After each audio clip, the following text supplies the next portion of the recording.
नमस्कार, हमारी खास पेशकश में आप सभी का बहुत स्वागत है और आपके साथ मैं हूं दीपा बाफिला। कोरोना की वजह से पूरी दुनिया त्राहिमाम कर रही है, हर कोई इसकी जद में लगातार आ रहा है। कोरोना की दूसरी लहर ने सभी को स्तब्ध कर दिया। न सिर्फ कोविड के दरमियान बल्कि पोस्ट कोविड भी लोग बहुत सारी परेशानियों का सामना कर रहे हैं। ऐसे में हर किसी के जहन में सवाल ये उठ रहे हैं कि आखिर कैसे कोरोना से खुद को बचाएं या फिर पोस्ट कोविड आने वाली दिक्कतों से कैसे बचें। मन में कई तरह की शंकाएं भी उठ रही हैं, लेकिन आपको ख्याल रखना है कि डॉक्टर्स की सलाह के बगैर कोई भी काम ना करें।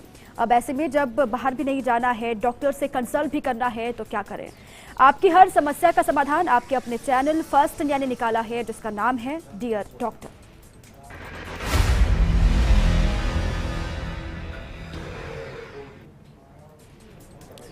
डियर डॉक्टर एक ऐसा प्रोग्राम है जो आपको घर बैठे प्रदेश के मशहूर डॉक्टर से रूबरू करवाएगा। आप अगर कोविड, पोस्ट कोविड या फिर वैक्सीनेशन से रिलेटेड कोई सवाल पूछना चाहते हैं तो आपको deardoctorfirst@gmail.com पर अपना सवाल, नाम और जगह लिखकर भेजना है। आपके हर सवाल को हम डॉक्टर से पूछेंगे ताकि आपके मन की हर शंका या सवाल का समाधान हो सके, जवाब मिल सके। तो शुरू करते हैं आज का सिलसिला। आज हमारे साथ खास मेहमान हैं डॉक्टर नवल किशोर गुप्ता हैं, मुख्य स्वास्थ्य अधिकारी हैं, वैक्सीनेशन टास्क फोर्स बीकानेर से हमारे साथ जुड़े हैं। डॉक्टर साहब, बहुत बहुत स्वागत है आपका। आपने अपना कीमती वक्त निकाला, चर्चा के लिए आए, आपका बहुत बहुत धन्यवाद भी। सबसे पहले डॉक्टर, मेरा सवाल आपसे ये है कि वैक्सीनेशन की स्थिति अभी क्या है? सिर्फ बीकानेर की बात मैं करूं या फिर प्रदेश भर की बात मैं करूं, अभी कौन कौन से वैक्सीन हैं जो उपलब्ध हैं और अभी क्या स्थिति है ताज़ा वैक्सीनेशन की?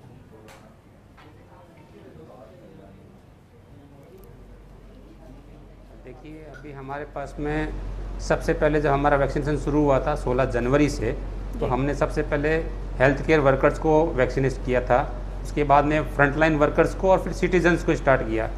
सिटीजन्स में भी 45 plus age group, 60 plus age group और अब 18 प्लस एज ग्रुप का भी वैक्सीनेशन चल रहा है।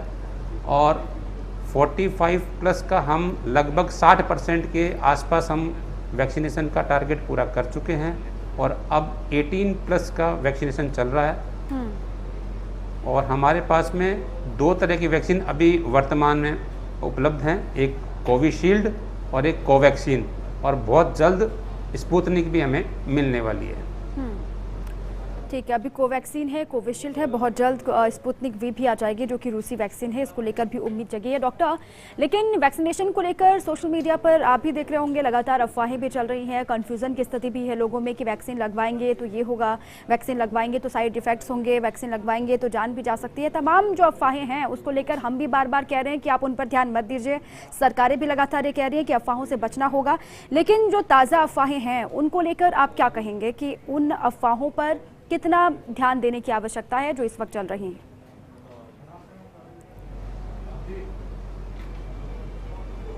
देखिए, बेसिकली क्या है कि डिजिटल मीडिया एक समुद्र है और जिस प्रकार समुद्र में अच्छी चीज़ें और बुरी चीज़ें दोनों होती है, उसी प्रकार सोशल मीडिया में भी अच्छी चीज़ों के साथ साथ में कुछ बुरी चीज़ें भी है। हमें ये तय करना होगा कि हमें किस चीज़ को और किस इन्फॉर्मेशन को अपनाना है।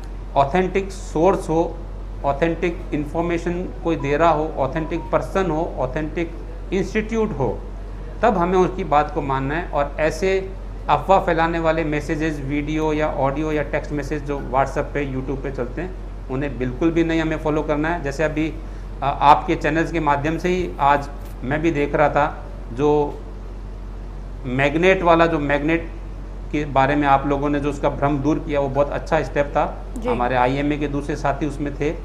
तो बेसिकली क्या है कि अभी गर्मी का मौसम है और पसीना भी आता है और पसीने के साथ में हमारी स्वेट ग्लैंड के साथ साथ में सेबेसियस ग्लैंड भी होती है, उसमें चिपचिपा पदार्थ पसीने के साथ में होता है।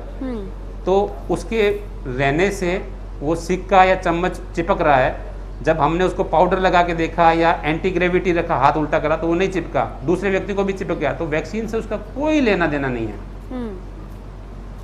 ठीक है, ये अफवाहें गलत हैं डॉक्टर। ये जो चल रहा है ये अभी से नहीं चल रहा, ये बहुत लंबे वक्त से चल रहा है। जब शुरुआत में लोग वैक्सीनेट हो रहे थे तब भी ऐसी अफवाहें आई थी, हालांकि तब इनको उतना बल नहीं मिला था। लेकिन अभी वो राजस्थान के कोटा की मैं बात करूं, ताज़ा मामला वहाँ से भी सामने आया, फिर महाराष्ट्र के नासिक से भी मसला सामने आया, जहाँ पर ये कहा गया कि वैक्सीन की वो पहली डोज है या फिर सेकेंड डोज जो भी उन्होंने ली है, उसके बाद वो मैग्नेटिंग हो रहे हैं, लोहा चिपक रहा है, स्टील के बर्तन उनको चिपक रहे हैं।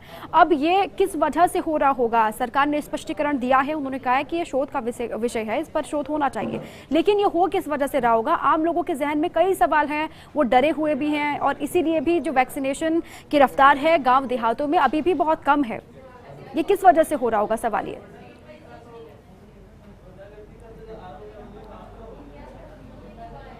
इसमें क्या है कि देखिए, बहुत बड़ा देश है, बहुत सारे लोग हैं इसमें। कुछ लोग सस्ती लोकप्रियता आसानी से उपलब्ध मिल जाए इसके लिए भी कर लेते हैं, कुछ लोग अज्ञानता की वजह से कर लेते हैं। अब पिछले समय में आपने देखा होगा कि बहुत सारी अफवाहें फैली है। वैक्सीन क्योंकि नया है और बहुत जल्दी इसको बनाया गया है। वैसे पुराना हिसाब हम देखें तो कोई भी नई बीमारी आती है उसका वैक्सीन बनने में सालों लगते हैं, 5 साल 8 साल 10 साल लगे हैं बाकी बीमारियों में। और इस बीमारी में हमारे पास में 1 साल में वैक्सीन था, तो लोगों के मन में एक शंका उत्पन्न हो जाती है कि इतनी जल्दबाजी में बनाया तो इसमें कुछ होगा। दूसरा क्या है कि लोग बहुत जल्दी किसी चीज़ पे विश्वास नहीं कर पाते हैं, विश्वास बनाने में थोड़ा समय लगता है।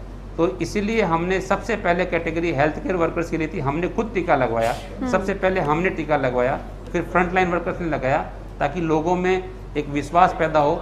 और हम करोड़ों डोज लगा चुके हैं, देश में लाखों डोज लग चुकी है, यहाँ बीकानेर शहर में भी, बाकी शहरों में भी लगी है, और कोई बहुत बड़ा इसका साइड इफेक्ट अभी तक नहीं देखने में आया है।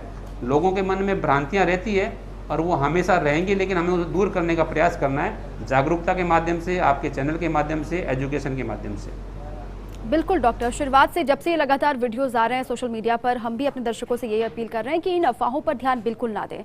वैक्सीन लगवाने के बाद शुरुआत से ये कहा गया, रिसर्च भी तमाम हुई जिसमें आपको वैक्सीन लगवाते हैं तो वीकनेस हो सकती है, बदन दर्द हो सकता है, फीवर हल्का सा आ सकता है, सर दर्द हो सकता है, लेकिन ये मैग्नेटिक होने का जो दावा किया जा रहा है वो एकदम गलत है। इस पर ध्यान देने की आवश्यकता बिल्कुल भी नहीं है। डॉक्टर, तमाम जो लोग हैं सोशल मीडिया पर ये सवाल कर रहे हैं कि जो कोवैक्सीन और कोविशील्ड को लेकर एक बहस चल रही है, लोग ये कह रहे हैं कोविशील्ड की सिर्फ 1 डोज ही काफी है, दूसरी डोज अगर नहीं भी लगवाएंगे तो चल जाएगा। ये कितनी बड़ी बात है, या फिर ये वाकई में है, ऐसा है क्या?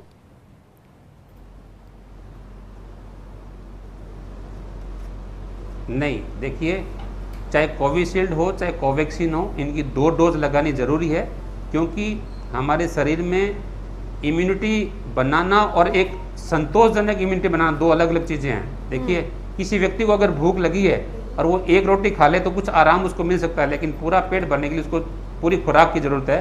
तो ये जो वैक्सीन है इसकी पूरी खुराक 2 डोज है।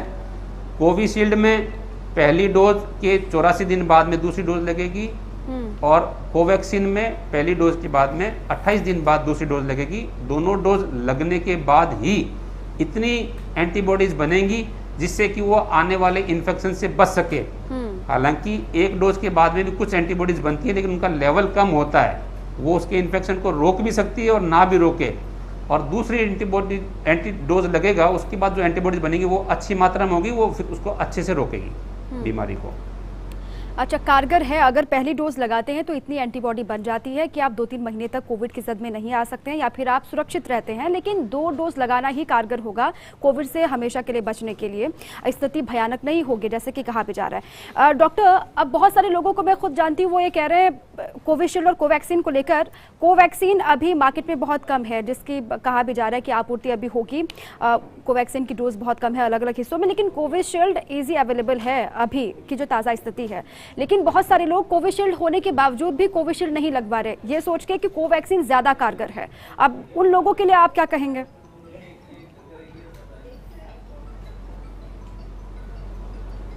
देखिए, दोनों वैक्सीन बहुत अच्छी कारगर है और सभी सेंटर पे दोनों वैक्सीन लगती हैं।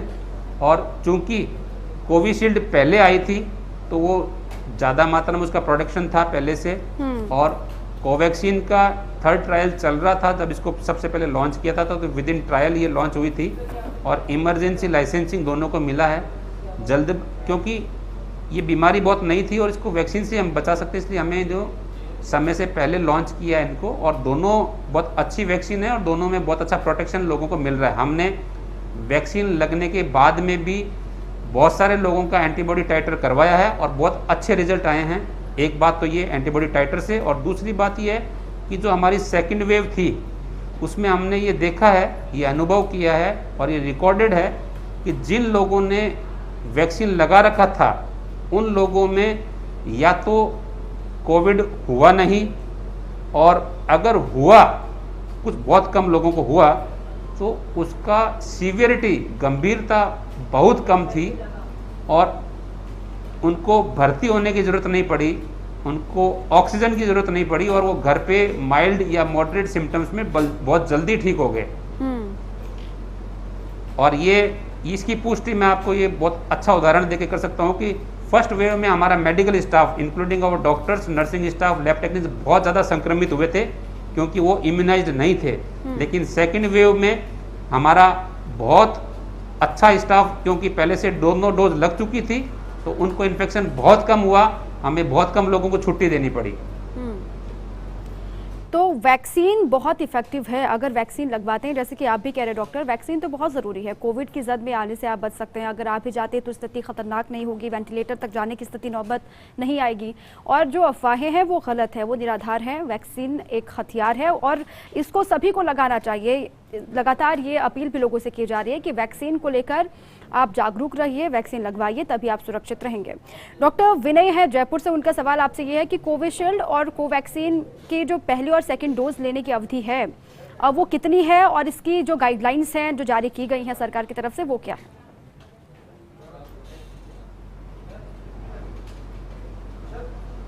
देखिए, कोविशील्ड में जो हमारी लेटेस्ट स्टडी है, हालांकि इसमें 2 बार बदलाव भी हुआ है, तो अभी वर्तमान में जो एग्जिस्टिंग स्टडी है उसमें यही है कि फर्स्ट डोज के 84 डेज बाद में सेकंड डोज लगेगा कोविशील्ड में, और कोवैक्सीन में 28 डेज के बाद में सेकंड डोज लगेगा।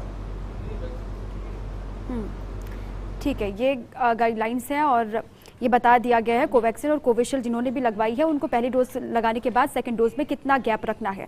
डॉक्टर, अब ये भी एक आम सा सवाल है सोशल मीडिया पर, जो लोग पूछ रहे हैं कि जो वैक्सीन लगाने के बाद लोगों में सिम्टम दिखाई दे रहे हैं, उनमें मुख्य तौर पर कौन कौन से सिम्टम हैं जो आम हैं, जो अक्सर दिखाई दे रहा है, हर किसी में दिखाई दे रहा है? और लोग ये भी पूछ रहे हैं कि कोवैक्सीन लगवाने वालों को जो सिम्टम्स हैं उनकी संख्या कम है, सिम्टम कम दिखाई दे रहे हैं, लेकिन जो कोविशील्ड लगवा रहे हैं उनमें बहुत ज़्यादा सिम्टम आ रहे हैं वैक्सीन लगवाने के बाद। ये क्यों हो रहा होगा?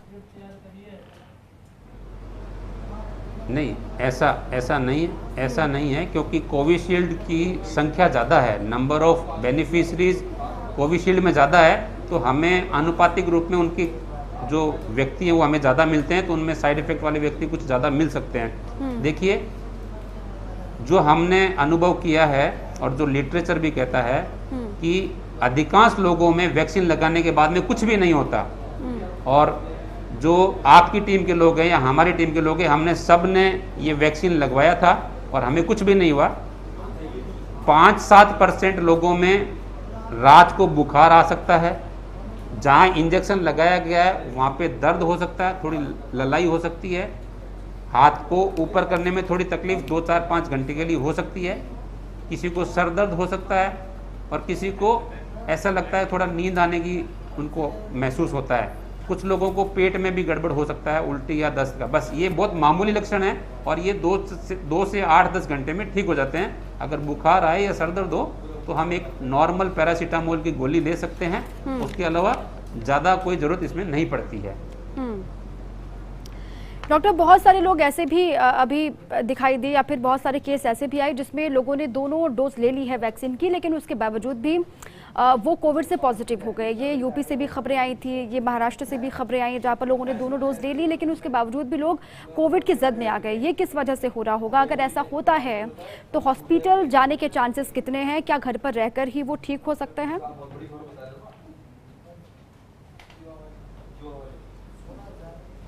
देखिए, जो स्टडीज़ हुई हैं कोविशील्ड और कोवैक्सीन में, वैक्सीन लगने के बाद में पॉजिटिविटी रेट 0.04% है अधिकतम। यानी कि आप ये देखिए कि अगर दोनों डोज लगी है, दूसरी डोज लगने के कम से कम 14 दिन बाद में एप्रोप्रिएट एंटीबॉडीज बनती हैं। 2 हफ्ता लगता है एंटीबॉडी बनने में, तो 2 डोज लगने के 2 हफ्ते बाद में अगर, देखिए, वैक्सीन ये नहीं कहता कि अगर वैक्सीन लग गया तो किसी को भी कोविड नहीं हो सकता, हो सकता है, लेकिन बहुत बहुत कम मात्रा में और बहुत कम गंभीर होगा, वो बहुत ही हल्का रहेगा, माइल्ड रहेगा। अस्पताल में भर्ती करने की संभावनाएं बहुत ही कम होती है। ठीक है, अगर वैक्सीन लगवाने के बाद कोविड हो जाता है तो बहुत ज़्यादा लक्षण दिखाई नहीं देंगे, माइल्ड सिम्टम आ सकते हैं, घबराने की आवश्यकता नहीं है। ये रिसर्च में भी कहा गया कि अगर 2 डोज आपने वैक्सीन की लगवा ली है तो अगर आप फिर भी आपको लगता है कि कोविड की जद में आ रहे हैं, सिम्टम कोविड के दिखाई दे रहे हैं, तो आप घर पर रहकर भी डॉक्टर से फ़ोन पर बात करके भी ठीक हो सकते हैं। डॉक्टर, लगातार लोग ये भी पूछ रहे हैं कि कोविड केयर जितना ज़रूरी है, कोविड जब आपको हो जाता है उस वक्त आप जितना ख्याल रखते हैं खुद का, खान पान का, जो फिजिकल एक्टिविटीज़ है उनका, जब पोस्ट कोविड सिचुएशन आती है या फिर सिम्टम आती हैं तो वो केयर कितना ज़रूरी है? पोस्ट कोविड केयर भी उतना ही ज़रूरी है क्या जितना कोविड केयर है?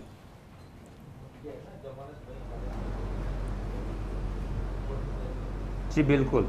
देखिए, क्योंकि पोस्ट कोविड में भी कुछ समस्याएं बनी रह सकती है लंबे समय तक, या कोई कॉम्प्लिकेशंस पोस्ट कोविड में आ सकते हैं, खास तौर पे उन लोगों में जिनमें पहले से कोई बीमारियां हैं, जैसे डायबिटीज़ का कोई रोगी है या इम्यूनो कम्प्रोमाइज्ड है, कैंसर का रोगी है, बीपी, शुगर, हार्ट पेशेंट है कोई, तो उनमें क्योंकि पहले से दवाइयाँ चल रही होती है, बीमारी पहले से होती है, उनकी इम्यूनिटी कमज़ोर होती है, शरीर में रोग प्रतिरोधक क्षमता अगर पहले से कम है तो वो बीमारी लंबी हो सकती है, उसके कॉम्प्लिकेशंस ज़्यादा हो सकते हैं। अभी आप देख रहे हैं ब्लैक फंगस म्यूकरमाइकोसिस के जो केसेस आ रहे हैं, ये भी पोस्ट कोविड में ही आ रहे हैं। तो कुछ बीमारियां, अगर डायबिटीज़ अनकंट्रोल है या स्टेरॉयड लंबे समय तक दिया गया है या साफ़ सफाई हाइजीन का ध्यान नहीं रखा गया है, तो ऐसी समस्याएं आ सकती हैं।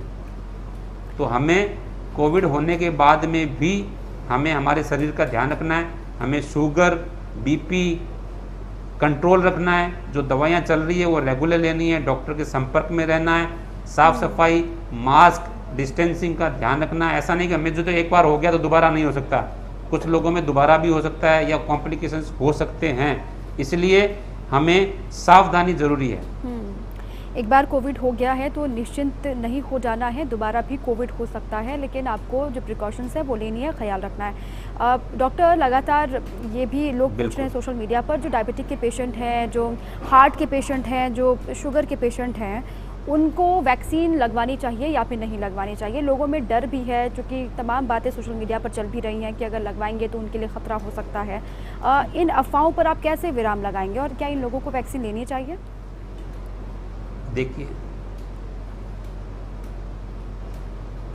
देखिए, सरकार ने सबसे पहले health care worker, frontline worker और 60 साल के साथ में 45 साल से ऊपर के हाई रिस्क ग्रुप वालों को वैक्सीनेशन शुरू किया था। कारण एकमात्र यही है कि जो हाई रिस्क ग्रुप है उनको वैक्सीन ज़रूर और समय पे पहले लगानी चाहिए ताकि वो बीमारी से बच सकें, क्योंकि इस कोविड बीमारी में उन लोगों को जो पहले से बीमार हैं, BP, sugar, heart patient, cancer के रोगी हैं, या जो इम्यूनिटी जिनकी पहले से कमज़ोर है, उन लोगों में इस बीमारी के गंभीर होने की संभावना ज़्यादा होती है, मृत्यु की संभावना ज़्यादा होती है। तो ऐसे लोगों को तो हमें वैक्सीन सबसे पहले करना है और सरकार ने इसका इंतज़ाम भी किया था। चलिए, ऐसे लोगों के लिए तो सरकार ने पहले ही, आपने कहा कि पहले ये कह रखा है, शुरुआत में, ये जब शुरुआत से वैक्सीन लग रही है, सरकार ने अलग से कैटेगराइज किया है उन लोगों को जो गंभीर रूप से ग्रसित हैं, उनके लिए भी कहा गया कि सबसे पहले उनको सेफ रहना है। डॉक्टर, अब जो पहली डोज है, सेकंड डोज है, उसको लेकर जो अफवाहें थी उसको तो आपने क्लियर किया, लेकिन लोग साथ में ये भी पूछ रहे हैं कि अगर वैक्सीन लगवाते हैं तो कब तक जो साइड इफ़ेक्ट्स हैं वो होने के चांसेस हैं? बहुत सारे लोगों को वैक्सीन लगवा ली, 1-2 महीना हो गया, लेकिन फिर भी उनको सांस लेने में तकलीफ हो रही है, ब्रीदिंग एक्सरसाइज भी वो कर रहे हैं, लेकिन उसका भी कोई फ़ायदा उनको महसूस नहीं हो रहा। अब सवाल ये है कि कब तक ये साइड इफ़ेक्ट्स हो सकते हैं वैक्सीन लगवाने के बाद? नहीं, वो जो कोविड से रिकवर हुए हैं, ये उनके लिए सवाल है। देखिए, वैक्सीन लगवाने के जो ज़्यादातर साइड इफ़ेक्ट होते हैं वो पहले 1 घंटे में और पहले 24 घंटे में ज़्यादातर जो अगर साइड इफ़ेक्ट कुछ होना होता है वो हो जाता है। देखिए, अगर किसी को कुछ समस्या एलर्जी की होती है तो वो तो तुरंत हो जाती है इंजेक्शन लगाने के साथ में, अभी तक ऐसा कोई रिपोर्ट हुआ नहीं है। और बुखार, सर दर्द, कमर दर्द, उल्टी, पेट में दर्द या थकान जो महसूस होती है वो पहले 24 घंटे में होती है। कुछ लोगों को 2, 4, 5, 7 दिन तक रह सकती है, तो उसमें घबराने की कोई ज़रूरत नहीं है। ये अच्छा सिम्टम है हमारी बॉडी में। जब हम वैक्सीन डालते हैं, यानी कि जो एंटीजन डाल रहे हैं, उसके खिलाफ एंटीबॉडी बनाने के लिए हमारे शरीर इम्यून रेस्पॉन्स जनरेट करता है और उस इम्यून रेस्पॉन्स की वजह से इन्फ्लामेशन होता है और उसकी वजह से ये लक्षण दिखते हैं, बुखार, सर दर्द जैसे। ये अच्छी बात है, इसका मतलब वैक्सीन प्रभावी है, कारगर है, वो हमारे शरीर में काम कर रहा है। अच्छा, जितने ज़्यादा सिम्टम दिखाई देते हैं तो उससे डरने की आवश्यकता नहीं है, बल्कि ये सोचना होगा कि जो वैक्सीन है वो काम कर रहा है, इससे घबराने की आवश्यकता नहीं है। डॉक्टर, जो हल्के लक्षण वाले कोविड के मरीज़ हैं, उनका ये सवाल है कि हल्के लक्षण के जो मरीज़ ठीक हो चुके हैं, कोविड से रिकवर कर गए हैं, लेकिन वो कब तक पूरी तरीके से ठीक हो सकते हैं या फिर न्यू नॉर्मल हो सकते हैं, कब तक वो सामान्य ज़िंदगी जी सकते हैं?